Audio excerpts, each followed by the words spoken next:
ವೇದವಾಕ್ಯವನ್ನೆಲ್ಲ ಮೋಹದಿಂದ ಕನ್ನಡದಿ ಬೋಧಿಸುವ ಜನರ ಮೇಧಾಮತಿ ಕೆಡಿಸಿರುವ ಸಾವಿರ ಗುಣಿಗೆ ಮಣಿಯುವೆನೋ ಸಾವಿರ ಗುಣಿಗೆ ಮಣಿಯುವೆನೋ ನಿಜವನ್ನರಿಸುವ ನಿಜ ಗುಣಿಯ ಗ್ರಂಥವನ್ನು ನಿಜವಾಗಿ ಕೇಳಿ ನಿಜದೋಣ ಮೊಳಗಿಸುವ ಸುಜನರಿಗೆ ನಿತ್ಯ ನಮಿಸುವೆನೋ ಸುಜನರಿಗೆ ನಿತ್ಯ ನಮಿಸುವೆನೋ ಬದ್ಧ ಜೀವರಿಗೆಲ್ಲ ಅದ್ವೈತ ಬೋಧನೆ ಸುಂದರನಾಗಿ ಕೈದಾಸಿ ಜಡಿಸಿದ್ದ ಸಿದ್ಧರುಡರಿಗೆ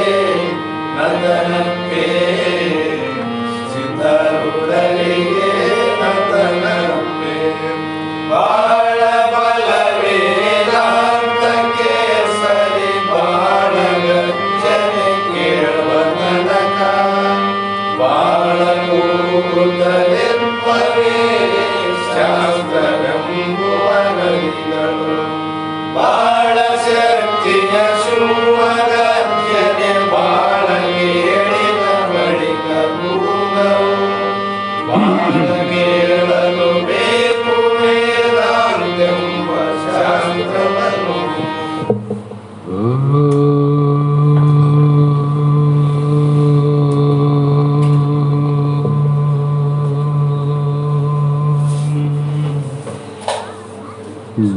ಬ್ರಹ್ಮಾನಂದಂ ಪರಮಸುಖದಂ ಕೇವಲಂ ಜ್ಞಾನಮೂರ್ತಿಂ ದ್ವಂದ್ವಾತೀತಂ ಗಗನಸದೃಶ್ಯಂ ತತ್ವಮಸ್ಯಾದಿಲಕ್ಷ್ಯಂ ಏಕಂ ನಿತ್ಯಂ ವಿಮಲಂ ಅಚಲಂ ಸರ್ವಧಿ ಸಾಕ್ಷೀಭೂತಂ ಭಾವಾತೀತಂ ತ್ರಿಗುಣರಹಿತಂ ಸದ್ಗುರುಂ ತಂ ನಮಾಮಿ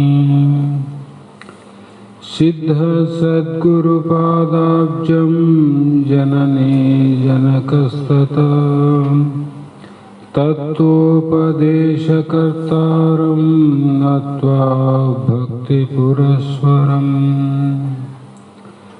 ಜಗದಾದಿ ಜಗದ್ಗುರು ಸಿದ್ಧಾರೂಢ ಮಹಾಸ್ವಾಮಿಗಳ ಶ್ರೀಪಾದ ಪದ್ಮಗಳಿಗೂ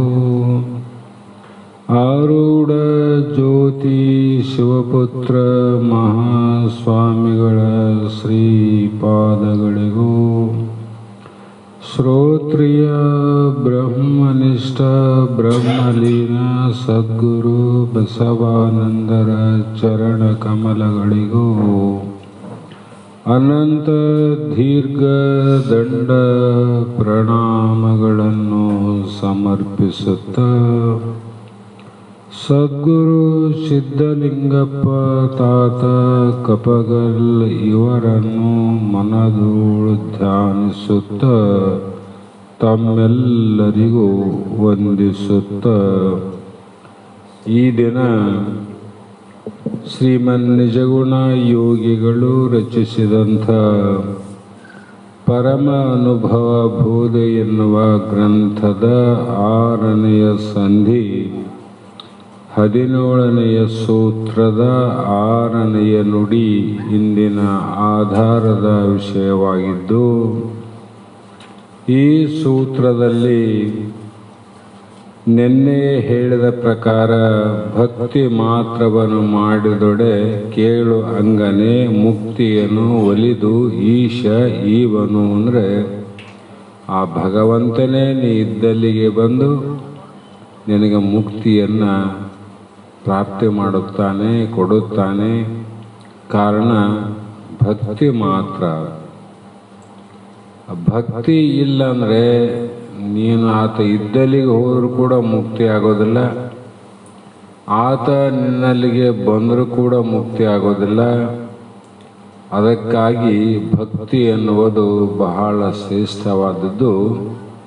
ಅದು ಎಂಥ ಭಕ್ತಿ ಅಂದರೆ ಅದು ಅನನ್ಯ ಪ್ರೇಮ ಲಕ್ಷಣಾತ್ಮಕ ವೃತ್ತಿ ಭಕ್ತಿ ಏನದ ಆ ಭಕ್ತಿ ಮುಕ್ತಿ ಅರ್ಥಾತ್ ನಾನೇ ನೀನು ನೀನೇ ನಾನನ್ನುವ ಭಾವವೇ ಅದು ಭಕ್ತಿ ಅಂತ ಹೇಳಿ ಈ ಒಂದು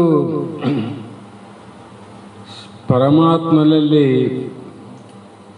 ನಾವು ಕಲಿಯುಗದಲ್ಲಿ ಅಂಥ ಭಗವಂತನನ್ನ ಪರಮಾತ್ಮನನ್ನ ಮುಕ್ತಿಯನ್ನ ಪಡೀಲಿಕ್ಕೆ ಈ ಕಲಿಯುಗದಲ್ಲಿ ಮಾತ್ರ ಅತ್ಯಂತ ಸುಲಭ ಅಂದರೆ ಸರಳವಾದ ಉಪಾಯ ಇರುವುದು. ಆ ಕಾರಣದಿಂದ ನೀನು ಯಾವ ಯೋಗವನ್ನಾಗಲಿ ಯಾಗವನ್ನಾಗಲಿ ತಪಸ್ಸನ್ನಾಗಲಿ ಅನಂತ ಕರ್ಮಗಳೇನವ ಅವುಗಳನ್ನು ಮಾಡುವುದನ್ನು ಬಿಟ್ಟು ಭಕ್ತಿಯನ್ನೇ ಮಾಡಿದರೆ ಸಾಕು. ಆ ಭಕ್ತಿ ಏನಾಗುತ್ತದೆ ಅಂದರೆ ಮುಕ್ತಿ ಆಗುತ್ತದೆ ಅಂತ ಅರ್ಥ ಅಲ್ಲ, ಮುಕ್ತಿಗೆ ಬೀಜ ಆಗ್ತದೆ. ಇಲ್ಲಿ ಅತಿ ಮುಖ್ಯವಾದ ಮಾತಿಟ್ಟಾರ ಅವರು. ಭಕ್ತಿಯೇ ಮುಕ್ತಿಗೆ ಕಾರಣ ಅಂತ ನಿನ್ನೆ ಹೇಳಿಲ್ಲ, ಸರ್ವಜ್ಞ ಕೂಡ ಅದೇ ಮಾತನ್ನು ಹೇಳಿದ್ದು. ಯಾವಾಗ ಅದು ಕಾರಣ ಆಗ್ತದೆ, ಬೀಜ ಆಗ್ತದೆ, ನಂತರ ಆ ಒಂದು ಭಕ್ತಿ ಮುಂದೆ ನಿನಗೆ ಮುಕ್ತಿಗೆ ಮಾರ್ಗವನ್ನು ತೋರಿಸ್ತದೆ. ಆ ಭಕ್ತಿಯ ಮುಕ್ತಿಯ ಮಾರ್ಗವನ್ನು ಹಿಡಿದು ನೀನು ಅತ್ಯಂತ ದುಃಖ ನಿವೃತ್ತಿ ಪರಮಾನಂದ ಪ್ರಾಪ್ತಿ ರೂಪ ಆನಂದವನ್ನು ಪಡೆಯಬಹುದು. ಅದಕ್ಕಾಗಿ ಭಕ್ತಿಯನ್ನು ಮಾಡು, ಉಳಿದುದು ಮಾಡೋಕ್ಕಾಗದಿದ್ರು ಭಕ್ತಿಯನ್ನು ಮಾಡು ಅಂದರು. ಯಾಕಂದರೆ ಕಲಿಯುಗದಳು ಶಂಭು ಸುಲಭ ನೆನಪನಾಗಿ ನಲಿದು ತತ್ಪದ ಯುಗ ಭಕ್ತಿಯು ನೆಲೆಸೆ ಮಾನಸದಳು ಇನಿಸು ವೇಳೆಯದು ಮುಕ್ತಿ ಲಲನೆಯೇ ಅವನೊಡೆ ಬೆರಸುಗು ಅಂತ ಹೇಳ್ತಾರೆ. ಕಲಿಯುಗದಳು ಅಂದರೆ ಈಗ ನಡೀತಕ್ಕಂಥ ಕಾಲ ಯಾವುದು? ಕಲಿಯುಗ. ಕೃತಾಯುಗ ಹೋಗ್ಯಾದ, ತ್ರೇತಾಯುಗ, ದ್ವಾಪಾರ ಹೋಗಿ ಕಲಿಯುಗದಲ್ಲಿ ನಾವೆಲ್ಲರೂ ಪಾದಾರ್ಪಣೆ ಮಾಡೀವಿ. ಅದು ಎಷ್ಟು ವರ್ಷಗಳು ಹೋಗ್ಯಾವಂದರೆ ಕಲಿಯುಗದ 4,20,000 ವರ್ಷ ಚಿಲ್ಲರೆ ಆಯುಷ್ಯ ಕಲಿಯುಗಕ್ಕೆ.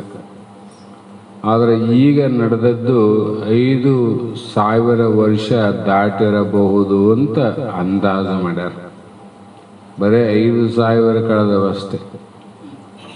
ಅಂದರೆ ಇನ್ನೂ 4,15,000 ವರ್ಷಗಳಷ್ಟು ಈ ಕಲಿಯುಗದ ಆಯುಷ್ಯ.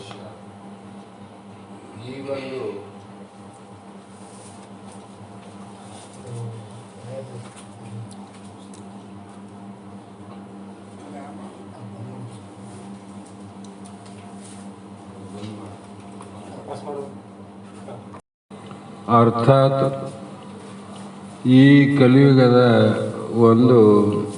ಒಂದು ಅಥವಾ 2% ನಾವು ಕಾಲ ಕಳೆದವಿ.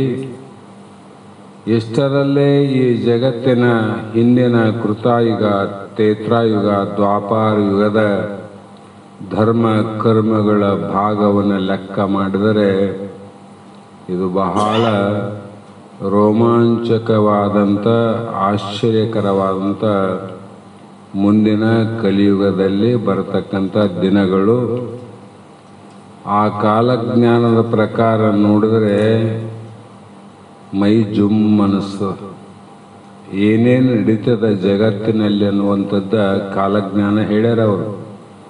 ಹಾಗಾಗಿ ಅಂಥ ಸಂದರ್ಭದಲ್ಲೂ ಕೂಡ ಈ ಪರಮಾತ್ಮನು ಸುಲಭೋಪಾಯದಿಂದ ಒಲಿಯುವನು.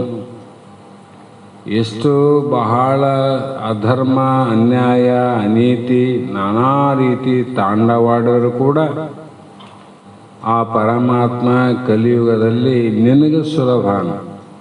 ನಿನಗಂದ್ರೇನು? ಯಾರು ಅಂತ ನಿನ್ನ ಪ್ರೇಮಾತ್ಮಕ ಭಕ್ತಿಯನ್ನು ಮಾಡ್ಯಾರ ಅವ್ರಿಗೆ ಸುಲಭನೇ ಅವನೇನು ಬಹಳ ದೂರ ಇಲ್ಲ ಅಂತ. ಆದ್ದರಿಂದ ಬಹಳ ನಲಿದು ಅಂದರೆ ಬಹಳ ಸಂತೋಷದಿಂದ ಶ್ರದ್ಧೆಯಿಂದ ಆ ತತ್ಪದ ಯುಗ ಅಂದರು. ಆ ಪರಮಾತ್ಮನ ಪಾದ ಕಮಲಗಳ ಭಕ್ತಿಯನ್ನ ಪ್ರೀತಿಯನ್ನ ಕಿಂಚಿತ್ ಕಾಲವಾದರು.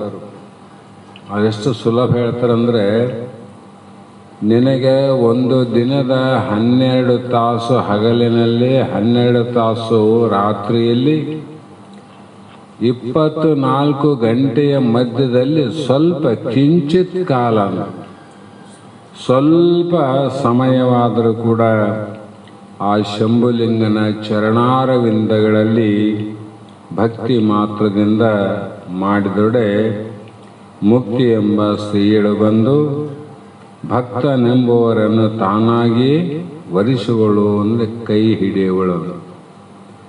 ತಾನಾಗಿ ಅಂದ್ರು ನೋಡು, ನೀನಾಗೆಲ್ಲ, ತಾನಾಗಿ ಬಂದು ಕೈ ಹಿಡಿಯುವಳು. ಆ ಕಾರಣದಿಂದ ಶಂಭುಲಿಂಗನನ್ನ, ಆ ಪರಮಾತ್ಮನನ್ನ ಕಲಿಕಾಲಕ್ಕೆ, ಕಲಿಯುಗದಲ್ಲಿ ನಾಮಸ್ಮರಣೆಯೇ ಶ್ರೇಷ್ಠ ಅಂತ ಕೆಲವು ಕಡೆ ಹೇಳ್ತಾ ಬರ್ತಾರೆ. ನಾಮಸ್ಮರಣೆಯ ಶ್ರೇಷ್ಠ ಅಂದರೆ ಅದು ಏನದ ಅದನ್ನೇ ಇಲ್ಲಿ ಇಟ್ಟಾರ. ಯಾರ ನಾಮವನ್ನು ಮಾಡ್ತಿದ್ದಿ ಅಂದರೆ ಪರಮಾತ್ಮ. ಪರಮಾತ್ಮನ ಸ್ಮರಣೆ ಮಾಡ್ತೀನಿ ಅಂದರೆ ಪರಮಾತ್ಮನ ನಿನಗೆ ಗೊತ್ತಿದ್ದಿಲ್ಲ ಪರಮಾತ್ಮ ಮಾಡಕ್ಕೆ. ಇಲ್ಲಾಂದರೆ ಯಾರ್ದ ಸ್ಮರಣೆ ಮಾಡಿದ್ರೆ ಇದ್ರೆ ಪರಮಾತ್ಮ ಯಾರು? ಅರ್ಥಾತ್ ಯಾವ ಕಾಲದಲ್ಲಿ ಆದರೂ ಕೂಡ ಯಾವ ಸಾಕ್ಷಾತ್ ಭರ್ಗೋ ನರ ಆಕೃತಿ ಎನ್ನುವಂಥ ಏನು ಸಗುಣದಿಂದ ಕೂಡಿದ ಸತ್ಪುರುಷರು, ಸಂತರು, ಮಹಾತ್ಮರು, ಜ್ಞಾನಿಗಳೇನಾರ ಅವರ ಪದಯುಗ ಅಂದರು. ಅವರ ಪಾದ ಯುಗ ಅಂದು 2 ಪಾದಗಳಲ್ಲಿ ನೀನು ಭಕ್ತಿಯನ್ನು ಮಾಡು, ಅದರಿಂದ ಶಂಭು ಪದದ ಮುಕ್ತಿಯನ್ನು ಪಡೆಯಬಹುದು ಅನ್ನುವ ಮಾತನ್ನು ಇಲ್ಲಿ ಹೇಳ್ತಾ ಬಂದರು. ಈಗ ಅಂಥ ಪರಮಾತ್ಮನ ಪಾದದಲ್ಲಿ ಭಕ್ತಿ ಮಾಡಿದರೂ ಕೂಡ ಮುಕ್ತಿ ದೊರೆಯುವುದಿಲ್ಲ ಅಂತ ಸಂಶಯ ಇದ್ದರೆ, ಸಂಶಯ ಮಾಡಿದರೆ ಅದಕ್ಕೆ ಪರಮಾತ್ಮನೇ ಹೇಳ್ತಾನೆ. ಹೇಗೆ ಹೇಳ್ತಾನಂದರೆ, ಪ್ರಮಾಣ ಮಾಡಿ ತನ್ನ 2 ಕೈಯನ್ನು ಎತ್ತಿ ಭಕ್ತಿ ಮಾಡುವಂಥ ಜನರಿಗೆ ಪ್ರತಿಜ್ಞೆ ಮಾಡಿ ಹೇಳ್ತಾರೆ, ಇದು ಸುಳ್ಳಲ್ಲ ಅಂತ. ಸಾಮಾನ್ಯ ಜನ ಪ್ರಮಾಣ ಮಾಡೋದು ಬೇರೆ, ಪರಮಾತ್ಮನೇ ಪ್ರಮಾಣ ಮಾಡ್ತಾನೆ. ಹೇಗೆ? ಕರಕಂಜನೆತ್ತಿ ಪ್ರತಿಜ್ಞೆಯನು ಈಶನು ವರವೇದ ಅರಿಯೇ ಮಾಡಿದನು ಇಂತು ಪರಮ ವಿಶ್ವಾಸದೊಡನೆ ತನ್ನ ನೈದಿದ ಪುರುಷರಿಗೆ ಭವ ಬಾಧೆ ಹೊರತೆಂದು. ಎಷ್ಟು ಸುಲಭವಾಗಿ ಪರಮಾತ್ಮ ಭಗವಂತ ಹೇಳಿದರೂ ಕೂಡ ಅದರ ಮೇಲೆ ವಿಶ್ವಾಸ ನಿನಗೆ ಇಲ್ಲ ಅಂದರೆ ನಿನಗೆ ಪಾಪದ ಒತ್ತಡ ಬಹಳದ, ಹಲವು ಜನ್ಮದಲ್ಲಿ ಮಾಡಿದ ಕರ್ಮದ ಬುತ್ತಿ ಬಹಳದ. ಆ ಕರ್ಮದ ಬುತ್ತಿಯನ್ನು ಖಾಲಿ ಆಗಬೇಕಾದ್ರೆ ಇನ್ನು ಬಹಳ ಜನ್ಮಗಳು ಬೇಕಾಗ್ಯವ. ಆ ಕಾರಣಕ್ಕೆ ವಿಶ್ವಾಸ ನಿನಗೆ ಬರವಲ್ತು. ಯಾವ ಸಂಬಂಧಿಕರ ಸಾಮಾನ್ಯ ವ್ಯಕ್ತಿಗಳ ಸರ್ಪಭೂಷಣರು ಜ್ಞಾನಸಕದಲ್ಲಿ ಹೇಳ್ಯಾರಲ್ಲ, ಯಾವ ವೇದ ಪ್ರಮಾಣಕ್ಕಿಂತ ಸತ್ತ ಹೆಣದ ಸುದ್ದಿಯನ್ನು ತಂದವರ ಮಾತಿನಲ್ಲಿ ಎಷ್ಟು ವಿಶ್ವಾಸ ಅದಿಲ್ಲ. ಅವನೇನು ಹೆಣದ ಸುದ್ದಿ ಸತ್ತರಂತ ನಿಮ್ಮನೆ ಹೇಳಕ್ಕೆ ಬಂದಲ್ಲ, ಪರಮಾತ್ಮೇನು.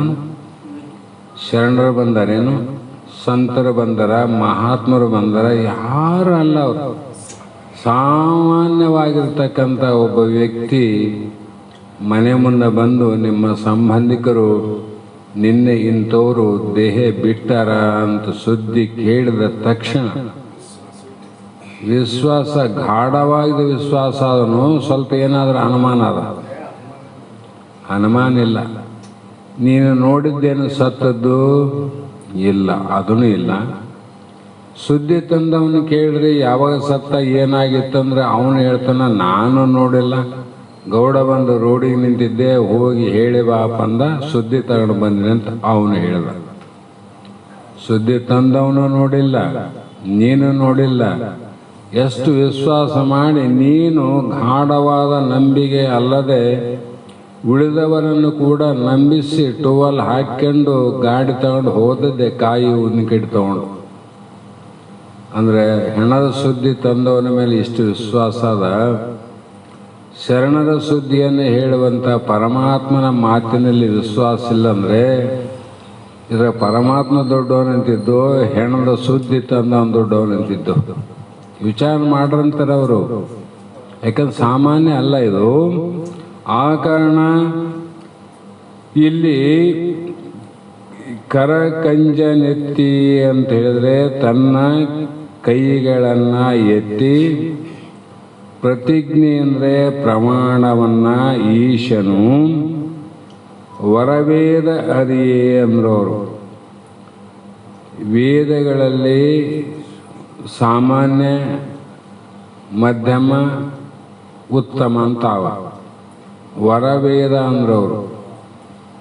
ಅಂಥ ವೇದದ ಮಾತುಗಳಲ್ಲಿ ಯಾರು ನನ್ನನ್ನು ಕುರಿತು ಶರಣಾಗತರಾಗುತ್ತಾರೆಯೋ ಅವರನ್ನು ಕುರಿತು ಅತ್ಯಧಿಕವಾದ ವಿಶ್ವಾಸದಿಂದ ಶರಣಾಗತರಾಗುವರೋ ಅವರಿಗೆ ಜನನಾದಿ ಸಂಸಾರ ತಾಪವು ಎಂದಿಗೂ ಆಗುವುದಿಲ್ಲ ಅಂತಿದ್ರು. ಏನಾಗೋದಿಲ್ಲ? ಜನನಾದಿ ಸಂಸಾರ ತಾಪ ಅಂದರೆ ಜನನ ಮರಣ ಆಗ್ತವ, ಆ ಜನನ ಮರಣದ ದುಃಖ ಆಗೋದಿಲ್ಲ ಅಂದರು. ಹಾಗಾಗಿ ತನ್ನ ಎರಡು ಕರಕಂಜ ಎತ್ತಿ ಅಂದರೆ ಕಮಲ ಸಾದೃಶ್ಯವಾಗಿರುವಂಥ ಕೈಗಳನ್ನು ಮೇಲಕ್ಕೆ ಎತ್ತಿ ವೇದದಲ್ಲಿ ಎಲ್ಲರೂ ಅರಿಯುವ ಹಾಗೆ ಭಯಂಕರವಾದ ಪ್ರತಿಜ್ಞೆಯನ್ನು ಮಾಡನ. ಯಾವ ರೀತಿ ಅಂದರೆ ಮುಂದಿನ ನುಡಿಯಲ್ಲಿ ಹೇಳುವ ರೀತಿ ಅಂದ್ರೆ ಯಾವ ರೀತಿ ಪ್ರತಿಜ್ಞೆ ಮಾಡಿದ. ನಾವು ಸಾಮಾನ್ಯವಾಗಿ ಕೋರ್ಟಿನಲ್ಲಿ ನ್ಯಾಯಾಧೀಶರ ಮುಂದೆ ಪ್ರತಿಜ್ಞೆ ಮಾಡ್ತೀವಿ. ಆ ಪ್ರತಿಜ್ಞಾ ಗ್ರಂಥ ಭಗವದ್ಗೀತೆ. ಎಲ್ಲ ನ್ಯಾಯಾಲಯದಲ್ಲಿ ಭಗವದ್ಗೀತೆಯೇ ಪ್ರಮಾಣಕ್ಕೆ ಕಾರಣವಾದ ಗ್ರಂಥ. ಅದರಂತೆ ಇಲ್ಲಿ ಪರಮಾತ್ಮ ಯಾವುದರ ಮೇಲೆ ಪ್ರಮಾಣ ಪ್ರತಿಜ್ಞೆ ಮಾಡ್ಯಾನ ಅಂತ ಹೇಳಿದರೆ, ತನು ವಿಯೋಗದಳು ಒಮ್ಮೆ ನೆನೆಯದೇ ಇರೆ, ಅನುರಾಗದಿಂದ ಎನ್ನ ಭಕ್ತರಿಗೆ ಘನಮುಕ್ತಿಯನ್ನು ತಾನೇ ನೆನೆದು ಈವೆನೆಂದು ಮಾನಿನಿರನ್ನೇ ಸತ್ಯನೋಳ್ ಪುಷಿ ಉಂಟೆ ಅಂದ. ಎಂಥ ಅದ್ಭುತ ಮಾತಂದ್ರೆ, ಯಾವ ತನು ಯೋಗ ಅಂದರೆ ಶರೀರ ಬಿಡುವ ಸಮಯದಲ್ಲಿ ನೆನೆಯೇ ಅಂದರೆ ನೀನು ಸ್ಮರಣೆಯನ್ನು ಮಾಡು ಅಥವಾ ನೆನೆಯದೇ ಇರಲು. ನೆನಪು ಮಾಡೋಕ್ಕೆ ಅಸಾಧ್ಯ ಆಗದಿದ್ರೂ ಕೂಡ ಆ ಪರಮಾತ್ಮ ನನ್ನ ಭಕ್ತನು ಶರೀರ ತ್ಯಾಗ ಮಾಡುವ ಕಾಲದಲ್ಲಿ ಎಚ್ಚರಿಕೆ ಇತ್ತು ಅಂದರೆ ನನ್ನ ಸ್ಮರಣೆ ಮಾಡಲಿ. ಏ ಭಗವಂತ, ಏ ಪರಮಾತ್ಮ, ದೇವರೇ ಅಂತ ನೆನಪು ಮಾಡಲಿ. ಎಚ್ಚರಿದ್ರೂ ಮಾಡ್ಬೇಕಾಗ್ತದೆ. ನಿದ್ದೆಗೆ ಏನು ಗೊತ್ತಾಗ್ತದೆ ನಿನಗೆ? ಎಚ್ಚರಿದ್ರೆ ಯಾರು ಬಂದರು ಯಾರು ಹೋದ್ರು ಅಂತ ಗೊತ್ತಾಗ್ತದೆ. ಅದರಂತೆ ಪರಮಾತ್ಮ ಗೊತ್ತು ಎಷ್ಟು ಮಂದಿ ಎಚ್ಚರ ಇರೋರು ಯಾರಂತ. ಅದಕ್ಕಾಗಿ ಒಂದು ವೇಳೆ ಎಚ್ಚರ ಇರದಿದ್ದರೂ ಪರವಾಗಿಲ್ಲ, ಅಥವಾ ಮೂರ್ಛೆ ಹೋಗಿ ಸ್ಮರಿಸದೇ ಇರಲಿ. ಮೂರ್ಛಾವಸ್ಥೆ ಬರ್ತಾವಲ್ಲ, ಅಲ್ಲಿ ಕೂಡ ಎಚ್ಚರ ಇರಂಗಿಲ್ಲ. ಅವನು ಹೆಂಗನೇ ಇರಲಂದ ಪರಮಾತ್ಮ. ಅವನನ್ನು ಸ್ಮರಣೆ ಮಾಡೋಣ ಮಾಡಲಿ, ಬಿಡೋಣ ಬಿಡಲಿ, ಎಚ್ಚರನೇ ಇರಲಿ, ಮೂರ್ಛನೆ ಹೋಗಲಿ, ಹೇಗಿದ್ದರೂ ಇರಲಿ, ನಾನೇ ಅವನನ್ನು ಸ್ಮರಿಸಿ ಪರಮ ಪ್ರೀತಿಯಿಂದ ಅವನಿಗೆ ಮಹತ್ತರವಾದ ಮುಕ್ತಿಯನ್ನು ಕೊಡುತ್ತೇನೆ. ಹೀಗೆ ಎಂದು ಪ್ರತಿಜ್ಞೆಯನ್ನು ಮಾಡಿರುವನು ಯಾರು ಅಂದರೆ ಸತ್ಯವಂತನಾದ ಆ ಭಗವಂತನು. ಜಗತ್ತಿನಲ್ಲಿ ಯಾರು ಸತ್ಯವಂತರು ಅಂದರೆ ಪರಮಾತ್ಮನೇ ಸತ್ಯವಂತ. ಸತ್ಯ ಅಂದ್ರೆ ಅದೇ ಅಲ್ಲ, ಬ್ರಹ್ಮನೇ ಸತ್ಯ. ಅಂದ್ರೆ ಏನು, ಎದರ ಮೇಲೆ ಪ್ರಮಾಣ ಮಾಡಿದ ಅಂದರೆ ಬ್ರಹ್ಮನ ಮೇಲೆ ಮಾಡಿದಂತ ಅರ್ಥ. ನಮ್ಮ ಆತ್ಮ ಸ್ವರೂಪದಲ್ಲೇ ಮಾಡಿದಂತ ಅರ್ಥ ಮಾಡಬೇಕಾದ್ರು ಸತ್ಯ ಅಂದ್ರಲ್ಲ. ಹಾಗಾಗಿ ಅಂಥ ಒಂದು ಸತ್ಯವಾದ ಭಗವಂತ ಬ್ರಹ್ಮ ಸುಳ್ಳನ್ನು ನುಡಿಯುವನೇ, ಸುಳ್ಳು ಹೇಳ್ತಾನಲ್ಲಪ್ಪ. ಹಾಗಾಗಿ ಶಂಭು ಪದ ಭಕ್ತಿಯಿಂದ ಮುಕ್ತಿಯು ನಿಶ್ಚಯವಾಗಿ ಆಗುತ್ತದೆ ಅಂದರು. ನಿಶ್ಚಯವಾಗಿ ಅಂದ್ರೆ ಸಂಶಯ ಇಲ್ಲದೆ ಆಗುತ್ತದೆ. ಅದಕ್ಕಾಗಿ ಇದಕ್ಕೊಂದು ಬಲ್ಲಂತವರ ಮಾತು ಬಹಳ ಅನುಕೂಲ ಅದ. ಅದನ್ನು ಸಂದರ್ಭ ಅನುಸಾರವಾಗಿ ಸತ್ಯ ಆದಂತ ಅನಿಸ್ತದ. ನಾನು ಭಾಳ ಸಲ ಹೇಳೀನಿ, ಮತ್ತು ಅದನ್ನು ಯಾಕೆ ಹೇಳ್ತಾರ ಅಂತ ನೀವು ಅನ್ಕೋಬೋದು. ಅದರಲ್ಲಿ ಮಹತ್ವವಾದ ವಿಚಾರ. ನಮ್ಮ ತಾಯಿಯವರು ಇಲ್ಲಿದ್ದರು.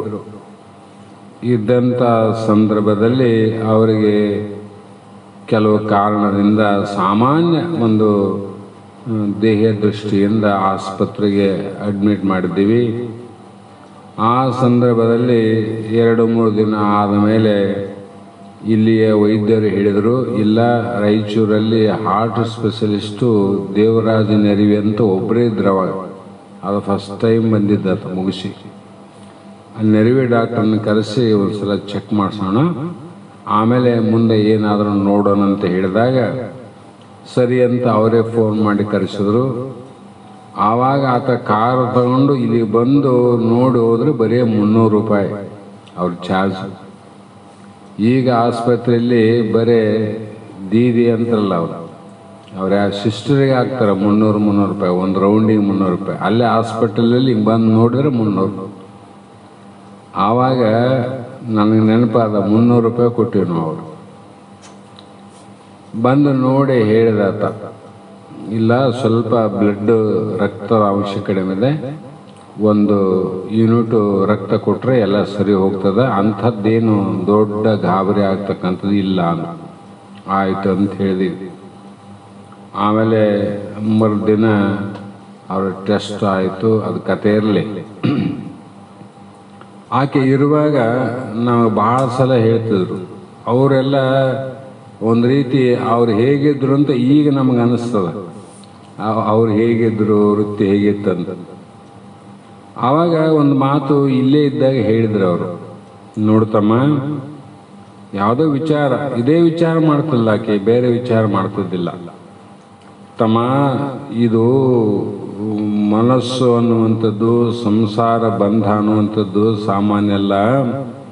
ಅದು ಏನೇ ಇರಲಿ, ಎಂತ ಇರಲಿ, ಆದರೆ ಸಾಯುವಾಗ, ದೇಹ ಬಿಡುವಾಗ ಅವರ ಸಮೀಪ ಯಾರನ ಇದ್ದರೆ ಅಂಥ ಸಮಯದಲ್ಲಿ ಅವರಿಗೆ ಶಿವಧ್ಯಾನದ ಕಡೆ, ಶಿವನ ಸ್ಮರಣೆ ಕಡೆ, ಭಗವಂತನ ಸ್ಮರಣೆಯನ್ನು ನೆನಪು ಮಾಡಿಕೊಡ್ಬೇಕು. ಮರೆತೋಗ್ತದ. ಆ ಸಮಯದಲ್ಲಿ ನೆನಪು ಮಾಡಬೇಕು. ಅದು ಅಂಥ ಸಮಯದಲ್ಲಿ ತಿಳಿದವರು ಬತ್ತಿಯಾಗಿರಬೇಕು. ಅಜ್ಞಾನಿಗಳಿದ್ರೆ ಆ ಸ್ಮರಣೆ ಎಚ್ಚರ ತಪ್ಪಿ ಹೋಗ್ತದ, ಸಾಧನೆಲ್ಲ ಹಾಳಾಗ್ತದ. ಯಾರೇ ಇರಲಿ, ಅವ್ರು ಎಂಥವ್ರನ್ನಿರಲಿ, ಅಜ್ಞಾನಿ ಇರಲಿ, ಜ್ಞಾನಿಗಳಿರಲಿ, ಅವನ ಕುಹಿಕನೇ ಇರಲಿ, ಕಪಟತ್ವದ ಇರಲಿ, ಅಂಥ ಸಮಯದಲ್ಲಿ ಆದ್ರೂ ಕೂಡ ಸ್ವಲ್ಪ ಶಿವಧ್ಯಾನವನ್ನು ಮಾಡು, ನಿನ್ನ ವಿಚಾರವನ್ನು ಮಾಡು. ಅವನಿಗೆ ಯಾವ ರೀತಿ ತಿಳಿತದ ಅದರ ಎಚ್ಚರಿಕೆಯನ್ನು ಮಾಡಿಕೊಡುವುದು ಸಮೀಪ ಇದ್ದವರ ಧರ್ಮ ಅಂತ ಹೇಳಿದ್ಲು ನನಗೆ. ಅದು ಏನಾಯ್ತು ಅಂದರೆ ಕೊನೆಗೆ ಆಕೆಗೆ ಅದು ಸೀಮಿತ ಆಯ್ತು. ಅದಕ್ಕೆ ತೊಟಿ ಸಾವು ಸಾಕ್ಷಾತ್. ಯಾವಾಗ ಈ ದೇವರಾಜ ನೆರವಿ ಹೋದ್ಮೇಲೆ ಡಾಕ್ಟರ್ ಹೇಳಿದ್ರು, ನಾಳೆನೇ ರಕ್ತ ಕೊಡೋರು ಅಂತ ವಿಚಾರ ಮಾಡಿದ್ರು. ನಾನು 4 ದಿನ ನಾನು ಆಫೀಸಿಗೆ ಹೋಗಿದ್ದಿಲ್ಲ. ಊರಿಂದ ಅಕ್ಕ ಮಾಮ ಬಂದಿದ್ರು, ನೀವು ಇವತ್ತು ಚಾಗಿ ತೊಗೊಂಡೋಗ್ರಿ, ನಾನು ಆಫೀಸಿಗೆ ಹೋಗಿ ಮತ್ತೆ ಬರ್ತೇನೆ ಅಂತ ಹೇಳಿ ಹೋದ್ವಿ.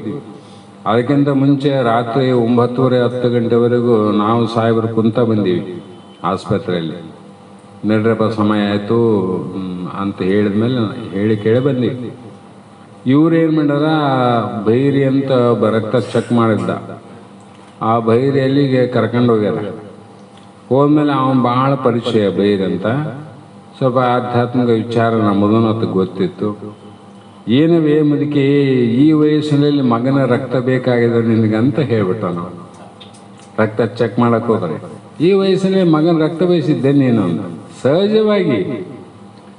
ಆದರೆ ಆ ಜೀವಕ್ಕೆ ಏನು ಎಫೆಕ್ಟ್ ಆಗಿದೆ ಅಂದರೆ, ನನ್ನ ಮಗ ರಕ್ತ ನನಗೆ ಕೊಡ್ತಾನ ಅಂತ ಅವಾಗ ಗೊತ್ತಾಗಿದೆ. ಅಪ್ಪ ಈ ವಯಸ್ಸಿನಲ್ಲಿ ಅವರ ರಕ್ತ ತಾಂಡು ನಾನು ಎಷ್ಟು ವರ್ಷ ಬದುಕದ ಹೇ ಅಂತಂದ್ರೆ ಅಷ್ಟಕ್ಕೆ ಮೂರ್ಛೋಗ್ಬಿಡು ಅಲ್ಲೇ ಕುಂತಲ್ಲೇ. ಆಮೇಲೆ ಆಸ್ಪತ್ರೆ ಅಲ್ಲಲ್ಲ ಎಲ್ಲರೂ ಹೋಗಿ ಮತ್ತೆ ಅವ್ರೇನು ಟ್ರೀಟ್ಮೆಂಟ್ ಮಾಡಬೇಕು ಎಲ್ಲ ಮಂಚಕ್ಕಾಗಿ ಮಾಡಿ ಫೋನ್ ಮಾಡಿದ್ರು ನಮ್ಗೆ, ಅರ್ಜೆಂಟ್ ಬರ್ಬೇಕಂತ. ಬಂದ್ವಿ. ಬಂದ್ಮೇಲೆ ನೀವಿದ್ರಲ್ಲಿ ಇದು ಎಲ್ಲ ನಡೆದಿತ್ತು. ಅದು ಬಾಯಲ್ಲಿ ಏನೇನು ಇಟ್ಟು ಎಲ್ಲ ಮಾಡ್ತಿದ್ರು. ಅಷ್ಟಾದ ನಾವು ಹೋದ್ಮೇಲೆ ಒಂದೇ ಮಾತು, ಏನಪ್ಪ ನೀವು ಆರಾಮಿರ್ರಿ ಅಂತ ಹೇಳಿ, ಎಷ್ಟು ಒಂದೇ ಮಾತು. ಅಲ್ಲಮ್ಮ, ನೀವು ಆರಾಮಿರಿ ಅಂತ ಹೇಳ್ತಲ್ಲ,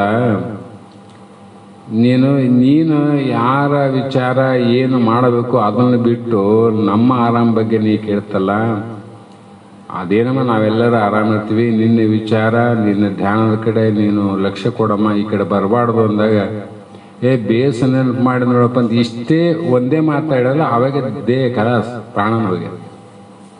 ಇದಕ್ಕೆ ಪ್ರತ್ಯಕ್ಷ ಅವರ ನೋಡ್ರಿ. ಅಂದರೆ ಇಲ್ಲಿ ಹೇಳ್ತಕ್ಕಂಥ ಮಾತನ್ನು ಆ ಪ್ರಕಾರ ಹೋಗಿ ವಿಚಾರ ಮಾಡ್ಬೇಕಂತ ನಾವು ಬೇಕಾದಷ್ಟು ಶಾಸ್ತ್ರ ಕೇಳೀವಿ, ಹೇಳ್ದಕತ್ತೀವಿ, ಇಲ್ಲಂತಲ್ಲ. ಆದ್ರೆ ಪ್ರಾಣ ಯಾವ ಸಂದರ್ಭದಲ್ಲಿ ಹೇಗೆ ಹೋಗ್ತದೆ ಗೊತ್ತಿಲ್ಲ ನಮ್ಗೆ.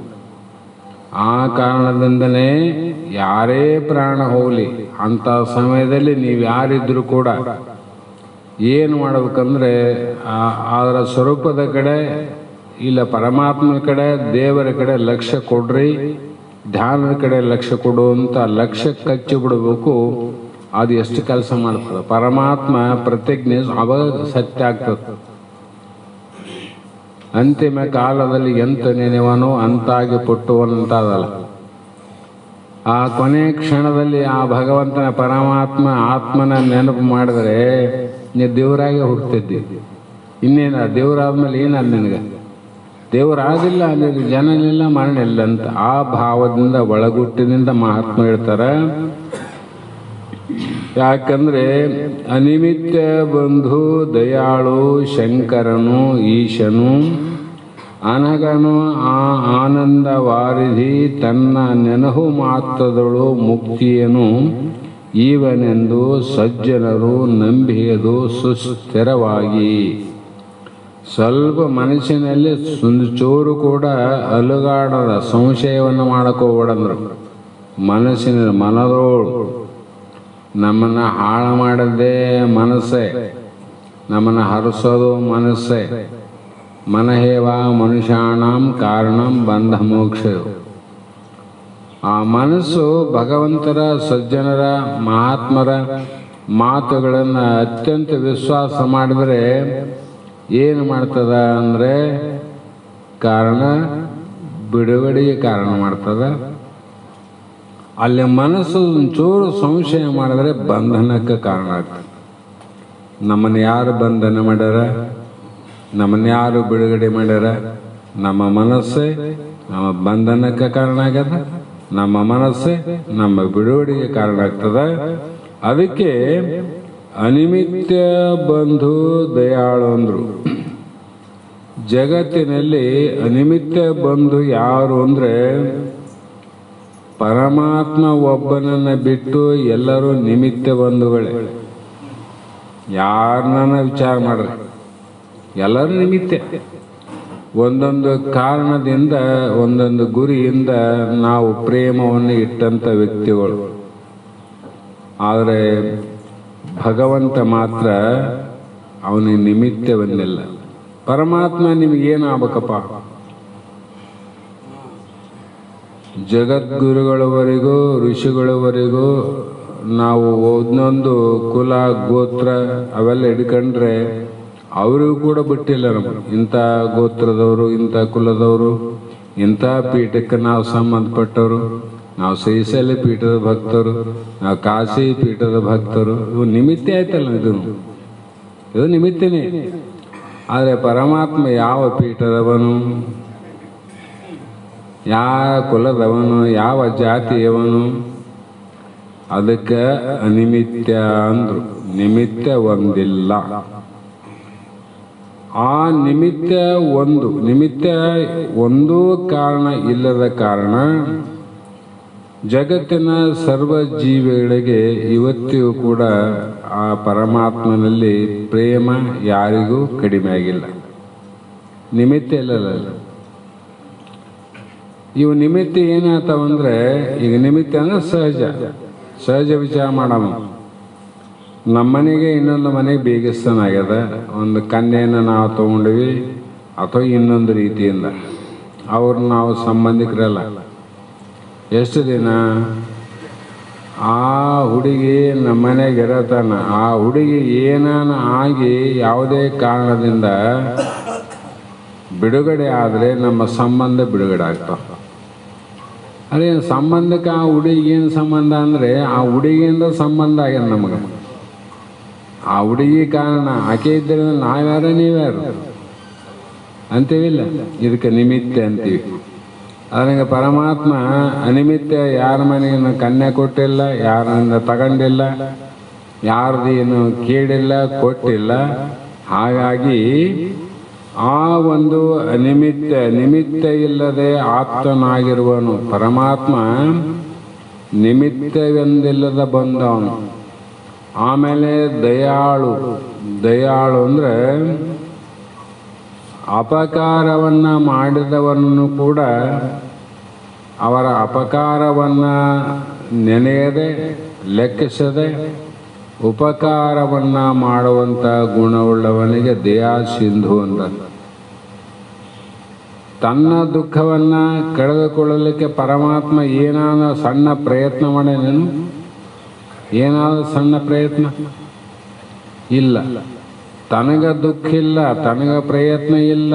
ಆದರೂ ಕೂಡ ಜಗತ್ತಿನ ಸರ್ವ ಜೀವಿಗಳ ದುಃಖವನ್ನು ನಿವೃತ್ತಿ ಮಾಡಬೇಕಂತ ಇಚ್ಛೆ ಆದಲ್ಲ. ಎಂಥ ದಯವುಳ್ಳವನು, ಎಂಥ ದಯ ಅವರು. ತನಗೇನ ಬರ್ತದ, ತನಗೇನ ಬೇಕಾಗ್ಯದ, ಈ ರೀತಿ ಉಪಕಾರ ಮಾಡುವವನು ಶಂಕರನು. ಶಂಕರ ಸುಖವನ್ನು ಉಂಟು ಮಾಡುವನು ಶಂಕರ. ಅವನಿಗೆ ಪರಮಾತ್ಮ. ಮತ್ತು ಇಷ್ಟೆಲ್ಲ ಆದರೂ ಕೂಡ ಇಡೀ ಜಗತ್ತನ್ನೇ ಆಳುವಂಥ ಸಾಮರ್ಥ್ಯವುಳ್ಳವನು. ಜಗತ್ತಿನ ಯಾರು ಇಡೀ 14 ಲೋಕದಳು ಯಾವ ಬಲಾಢ್ಯನು ಕೂಡ ಆತನನ್ನು ಆಳುವಂಥ ಸಾಮರ್ಥ್ಯ ಇಲ್ಲ. ಪರಮಾತ್ಮನನ್ನು ಆಳುವಂಥ ಸಾಮರ್ಥ್ಯ ಇಲ್ಲ. ಪರಮಾತ್ಮನಿಗೆ ಆಳಾಗಿ ಜಗತ್ತು ತಲೆಬಾಗಬೇಕು. ಎಂತೆಂಥವ್ರು ತಲೆಬಾಗ್ಯಾರ? ಋಷಿಗಳು, ಮುನಿಗಳು, ಸಂತರು, ಶರಣರು, ದೇವತೆಗಳು, ತ್ರೈಮೂರ್ತಿಗಳು ಎಲ್ಲವೂ ಕೂಡ ಪರಮಾತ್ಮನ ಆಳ್ತನವಿನ ಇವ್ರು ಯಾರು ಆಳಕ್ಕೆ ಬರಂಗಿಲ್ಲ. ಮತ್ತು ಅಂಥ ಸಾಮರ್ಥ್ಯ ಇದ್ದದಕ್ಕಾಗಿ ಅನಘನು ಅಂದರು. ಅನಗಂದ್ರೆ ಪಾಪರಹಿತನಾದವನು. ಪಾಪ ಸ್ವಲ್ಪ ಇದ್ರೂ ಏನಾಗ್ತದ್ರಿ ಅಂದರೆ, ನಿನ್ನ ಕೈಯಲ್ಲಿ ಏನು ಹತ್ಯದ ಇನ್ನೊಬ್ಬರು ಮುಟ್ಟಿದ್ರೆ ಅದೇ ನೀನು ತಡ್ತದ. ಕೈಯಲ್ಲಿ ಕಸ ಹಿಡ್ಕೊಂಡು ಇನ್ನೊಬ್ರು ಕೈ ಹಿಡಿದ್ರೆ ಕಸ ಹತ್ತದಿಲ್ಲ. ನಿನ್ನ ಕೈ ಸ್ವಚ್ಛ ಇದ್ರೆ ಅವನ ಕೈ ಹಿಡಿದ್ರು ಸ್ವಚ್ಛ ಆಗ್ತಾನೆ. ಅದಕ್ಕೆ ಭಗವಂತ ಅನಘರಹಿತನು, ಪಾಪ ಇಲ್ಲದ ಅವನು. ಆನಂದವಾರಧಿ ಅಂದರೆ ಆನಂದ ಎಷ್ಟಾದ್ರಿ ಅವನ ಪರಮಾತ್ಮನಲ್ಲಿ ಅಂದರೆ, ಸಮುದ್ರದಲ್ಲಿ ನೀರನ್ನು ಅಳತೆ ಮಾಡಲಿಕ್ಕೆ ಹೇಗೆ ಅಸಾಧ್ಯ, ಸಾಧ್ಯದ ನೀರಿನ ಎಷ್ಟು ಆಳ ಅವ, ಎಷ್ಟು ಎತ್ತರ ಅದ, ಎಷ್ಟು ಅಗಲ ಅದ ಅಂತ ಹೇಗೆ ಹೇಳಲಿಕ್ಕೆ ಬರುವುದಿಲ್ಲವೋ, ಆದರೆ ಆನಂದ ಆ ಸಮುದ್ರ ಉಪಾದಿಯಲ್ಲಿ ಆನಂದ ಉಳ್ಳವನು. ಸಮುದ್ರೋಪಾದಿ ಆನಂದ ಅಂತ ಯಾಕೆ ಹೇಳುವ ಪರಮಾತ್ಮ? ದೊಡ್ಡ ದೊಡ್ಡ ನದಿಗಳು ಹೇಳುವುದಾಗಿತ್ತು, ಸಮುದ್ರ ಯಾಕೆ ಹೇಳ್ಯಾರ ಅಂದರೆ ಸಮುದ್ರದ ನೀರು ಮಳೆಗಾಲದಲ್ಲಿ ಕೂಡ ಅಷ್ಟೇ ಇರ್ತದ, ಚಳಿಗಾಲದಲ್ಲಿ ಅಷ್ಟೇ ಇರ್ತದ, ಬೇಸಿಗೆಯಲ್ಲಿ ಕೂಡ ಅಷ್ಟೇ ಇರ್ತದ. ಆ ನೀರನ್ನು ಎಷ್ಟು ಜನ ಎಷ್ಟು ಕೊಡ ತಗೊಂಡು ಬಳಸಿದ್ರು ಕೂಡ ಅದರಲ್ಲಿ ಕಿಂಚಿತ್ ಕಡಿಮೆ ಆಗೋದಿಲ್ಲ. ಆದರೆ ಡ್ಯಾಮಿನ ನೀರು ಕಡಿಮೆ ಆಗ್ತಾವ, ನದಿ ನೀರು ಬತ್ತಿ ಹೋಗ್ತಾವ, ಹಳ್ಳದ ನೀರು ಕೆಟ್ಟು ಹೋಗ್ತಾವ. ಆದರೆ ಸಮುದ್ರ ಒಂದೇ ಪ್ರಕಾರ ಇರುವುದರಿಂದ ಅವನು ಎಷ್ಟು ಜನಕ್ಕೆ ಈ ಆನಂದವನ್ನು ಪಡೆದು ಕೊಡು, ಅವನ ಆನಂದಕ್ಕೆ ಕೊರತೆ ಇಲ್ಲ, ಕಡಿಮೆ ಆಗೋದಿಲ್ಲ. ಆ ಕಾರಣದಿಂದ ಅಂಥ ಪರಮಾತ್ಮನನ್ನು ನೆನಹು ಮಾತ್ರದಳು, ಏನು ಸ್ಮರಣೆ ಮಾತ್ರದಿಂದ ನೆನಹು ಮಾತ್ರದಳು ಮುಕ್ತಿಯನ್ನು ಈವನೆಂದು ಸಜ್ಜನರು ನಂಬಿಯರು ಅಂದರು. ಇದು ನೀನು ನಂಬು ಬಿಡು, ಆದರೆ ಸಜ್ಜನರು ಅಂದರೆ ವಿಚಾರ ಮಾಡ್ರಿ, ಅವರು ಆತ್ಮಜ್ಞಾನವನ್ನು ಅರಿತಂಥ ಸಂತರು ಸಜ್ಜನರು, ಬಲ್ಲವರು, ಉತ್ತಮರು. ಹೀಗೆ ದೃಢವಾಗಿ ಅವರೇ ನಂಬ್ಯಾರಂದ್ರೆ ನೀನು ನಂಬೋದಿಲ್ಲ ಅಂದರೆ ನೀನು ದೊಡ್ಡವರು, ಅವನು ದೊಡ್ಡವರು. ನೀನೇ ವಿಚಾರ ಮಾಡು.